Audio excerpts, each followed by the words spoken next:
Hello friends, পোস্টে আপনার সকলকে স্বাগতম। নারী টি-20 বিশ্বকাপের আর বেশি দিন বাকি নেই, আর 2-1 দিন বাদে থেকেই প্রস্তুতি ম্যাচ যে শুরু হবে, সেই আইসিসির প্রস্তুতি ম্যাচ দিয়ে নারী টি-20 বিশ্বকাপের এবারে আসর শুরু হবে এবং 3 অক্টোবর আর সম্পূর্ণ আসর শুরু হবে। তার আগে প্রত্যেক দলই দল ঘোষণা করেছে, তার ব্যতিক্রম নয় পাকিস্তানও দল ঘোষণা করেছে এবং পাকিস্তানের স্কোয়াডে কারা কারা আছে এই ভিডিওর মাধ্যমে দেখে নিব। তার আগে যারা চ্যানেলটি সাবস্ক্রাইব করেননি, চ্যানেলটি সাবস্ক্রাইব করে রাখেন, তাহলে দেরি না করে এক নজর দেখে আসি।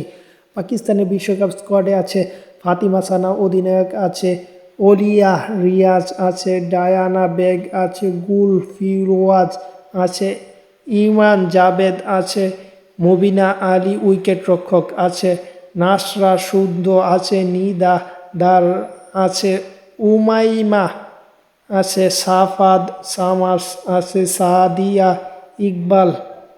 যদি তার ফিটনেস ভালো থাকে তাহলে তাকে এ ম্যাচ খেলানো হবে। আর কি আছে সিদা আমিন, আছে সৈদা শাহ, আছে তাস মিয়া রুবাব, আছে তুবা হাসান। সব কিছু মিলিয়ে এটি হচ্ছে পাকিস্তানের স্কোয়াড। পাশাপাশি ভ্রমণ রিজার্ভে আছে নাহিজা অলবি উইকেট রক্ষক এবং আরও আছে নন ট্রাভেলিং রিজার্ভ, যেখানে রামিন শামিম আছে।